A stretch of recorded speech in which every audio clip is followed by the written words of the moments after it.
So we've got the fence, the T-posts and everything in for the fencing for the horses, the goats, and the Anatolian shepherds.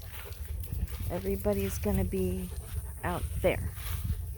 And then we've got temporary fencing. Well, like two sides are temporary fencing, two sides are permanent fencing for the dogs around my trailer until I get the barn built.